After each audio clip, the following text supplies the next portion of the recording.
தமிழ்நாட்டின் பல்வேறு இடங்களில் நடைபெற்ற நிகழ்வுகளை விரைவு செய்திகளாக பார்க்கலாம். சென்னையை அடுத்த கொளத்தூரில் இளைஞரிடம் வழிப்பறி செய்த திருநங்கைகள் 2 பேரை போலீசார் கைது செய்துள்ளனர்.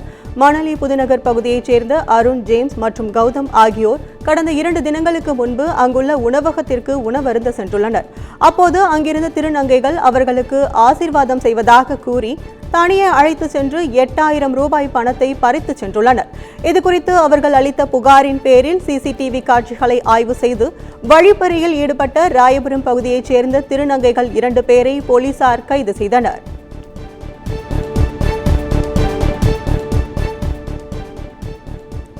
கள்ளக்குறிச்சி விஷச்சாராய விவகாரத்தில் கைது செய்யப்பட்ட 2 ஆலை உரிமையாளர்கள் உட்பட 7 பேரை 15 நாட்கள் நீதிமன்ற காவலில் வைக்க நீதிமன்றம் உத்தரவிட்டுள்ளது.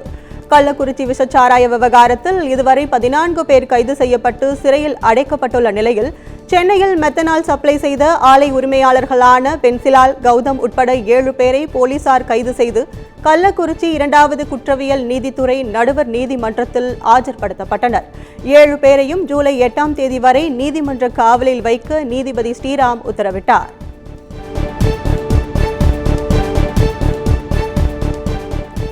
விஜய் சேதுபதி நடிப்பில் வெளியாகி வெற்றிகரமாக திரையரங்குகளில் ஓடிக்கொண்டிருக்கும் மகாராஜா திரைப்படத்தின் கதை திருடப்பட்டதாக பழனியைச் சேர்ந்த தயாரிப்பாளர் ஒருவர் குற்றம் சாட்டியுள்ளார். திண்டுக்கல் மாவட்டம் பழனியைச் சேர்ந்த திரைப்பட தயாரிப்பாளரான மருதமுத்து என்பவர் கந்தவேல் என்கிற படத்தை தயாரித்துள்ளார். இப்படம் பல காரணங்களால் வெளியே வராமல் உள்ள நிலையில் செய்தியாளர்களை சந்தித்த மருதமுத்து மகாராஜா திரைப்படத்தின் கதையை அத்தியாயம் 1 என்ற பெயரில் ஏற்கனவே பதிவு செய்து வைத்துள்ளதாகவும் KS ரவிக்குமார், சார்லி உட்பட பலரை வைத்து அப்படத்தின் படப்பிடிப்பை நடத்த இருந்ததாகவும் தெரிவித்துள்ளார்.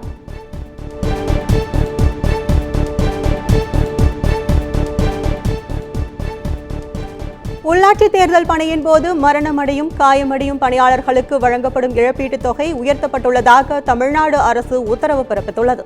அதன்படி எதிர்பாராத விதமாக குண்டுவெடிப்பு தாக்குதல், சமூக விரோத தாக்குதல் போன்ற காரணங்களினால் மரணமடையும் பட்சத்தில் அவர்களது குடும்பத்திற்கு வழங்கப்படும் இழப்பீட்டுத் தொகை 10 லட்சத்திலிருந்து 30 லட்சம் ரூபாயாக உயர்த்தப்பட்டுள்ளது. வேறு ஏதேனும் காரணங்களினால் மரணமடைந்தால் வழங்கப்படும் இழப்பீட்டுத் தொகை 5 லட்சத்திலிருந்து 15 லட்சம் ரூபாயாக உயர்த்தப்பட்டுள்ளது. மேலும் நிரந்தர உடல் ஊனமுற்ற நிலையை அடையும் பட்சத்தில் வழங்கப்படும் இழப்பீட்டுத் தொகை 2,50,000 ரூபாயிலிருந்து 7,50,000 ரூபாயாகவும், சிறிய காயம் அடைந்தவர்களுக்கான இழப்பீட்டுத் தொகை 10,000 40,000 ரூபாயாக உயர்த்தப்பட்டுள்ளதாக தமிழ்நாடு அரசு அறிவித்துள்ளது.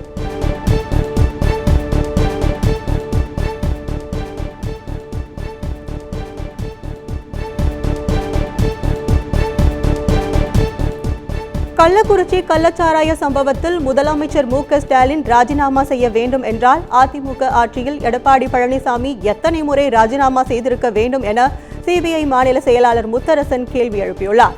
மதுரை உத்தங்குடியில் தமிழ் மாநில விவசாயி தொழிலாளர்கள் சங்கத்தின் சார்பில் மாநில அளவிலான ஆலோசனை கூட்டம் நடைபெற்றது. இதில் கலந்து கொண்ட பின் செய்தியாளர்களை சந்தித்த முத்தரசன், தமிழ்நாட்டில் கள்ளச்சாராயம் உள்ளிட்ட போதைப் பொருட்கள் முற்றிலுமாக ஒழிக்க தமிழ்நாடு அரசு தொலைநோக்கு பார்வையுடன் செயல்பட வேண்டும் என்றும், போதைப் பொருள் நடமாட்டத்தை முற்றிலும் தடுக்க உயர்மட்ட குழு அமைக்க வேண்டும் என வலியுறுத்தினார்.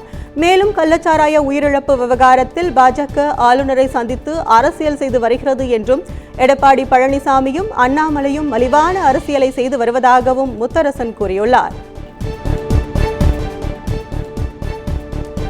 புதுச்சேரியில் கள்ளச்சாராய விற்பனைக்கு வாய்ப்பில்லை எனவும், மெத்தனால் விவகாரத்தில் புதுச்சேரி அரசும் விசாரணை செய்து வருவதாகவும் உள்துறை அமைச்சர் நமச்சிவாயம் தெரிவித்துள்ளார். புதுச்சேரியில் செய்தியாளர்களை சந்தித்த அவர், புதுச்சேரியில் கள்ளுக்கடை, சாராய கடைகள் அனைத்தும் அரசு மூலம் ஏலம் நடத்தப்படுவதாகவும், புதுச்சேரியில் கள்ளச்சாராய விற்பனைக்கு வாய்ப்பில்லை எனவும் கூறினார். மேலும் மெத்தனால் விவகாரம் குறித்து தமிழ்நாடு மற்றும் புதுச்சேரி அரசு விசாரணை நடத்தி வருவதாகவும், முழுமையான விசாரணை அறிக்கை வந்த பிறகு மெத்தனால் எங்கிருந்து வந்தது என்று கூறுவதாகவும் தெரிவித்தார்.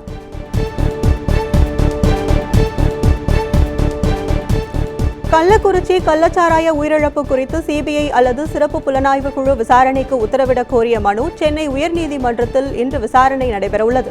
கள்ளக்குறிச்சியில் கள்ளச்சாராயம் அருந்தி 50க்கும் மேற்பட்டோர் உயிரிழந்தனர்.